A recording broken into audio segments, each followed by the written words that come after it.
welcome to Take 5, where we take about 5 minutes and we look at some passages from the Bible and we try to apply them to 21st century living right here and now. The title of the series, if you've been following it, kind of an odd title. It's Aurelius, Peterson, Solomon, and Jesus. And it comes from a fascination that I have found that sort of rekindled itself in our society today, a fascination in the stoics, that old philosophy of life that's very, very practical.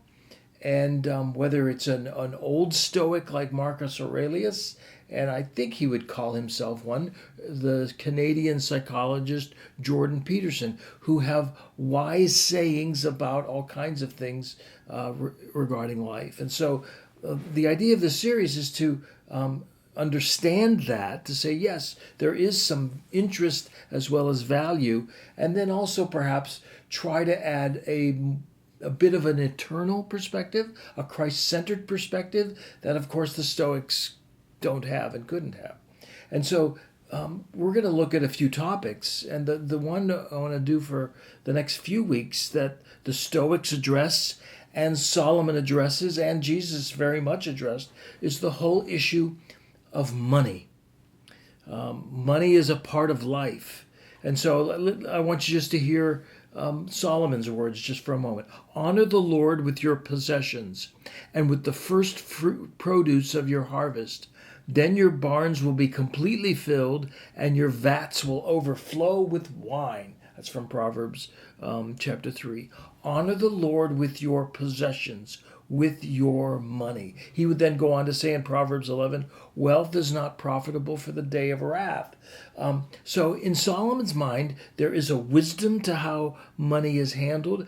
There is even a spirituality for money, both now and in the afterlife.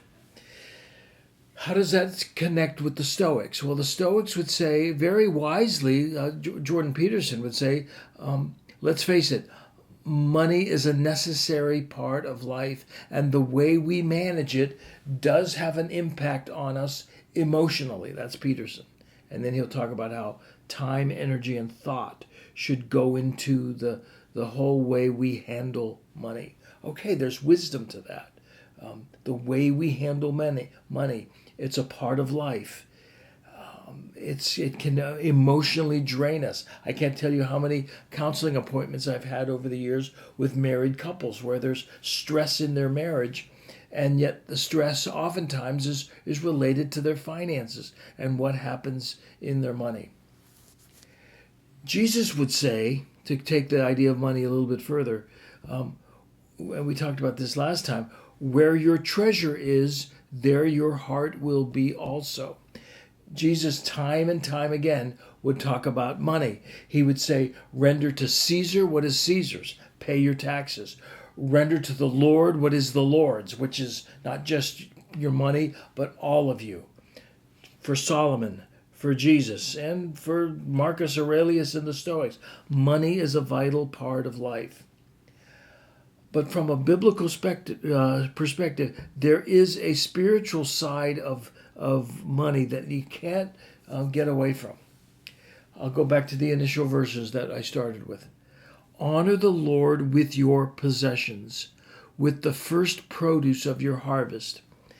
The spiritual perspective of money is, okay, you have money. Where did you get it? To whom are you ultimately accountable for your money? And the answer is the same. It's the Lord. The Lord gave you the ability to make money. The Lord has given you principles with which to spend and invest money. It is the Lord that is, in a sense, holding you accountable for the way that you handle your money.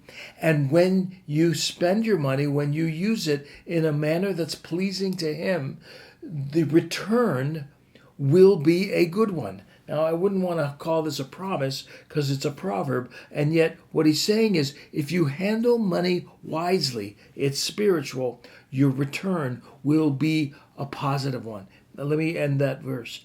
Honor the Lord with your possessions. He holds you accountable for what you've got. He gave you ability to get what you have. And with the first produce of your harvests. Then, and here is the general maxim. Don't consider this a health wealth promise, but hear it for what it's saying. Then your barns will be filled, and your vats will overflow with wine. What is he saying? If you handle your money well, understanding that it is the Lord that enabled you to make it, and if you handle it according to the manner in which he's called you to handle it, including giving him the first fruits, your return will be a good one. You'll never go broke by tithing to the Lord. You'll never be wanting if you are handling your money in a biblical and spiritual way. The Stoics talk about money in wise ways. The Bible takes it a step further and adds a spirituality to it that even adds accountability to the way we handle money. I'm going to pick that up again on the next Take 5. We'll see ya.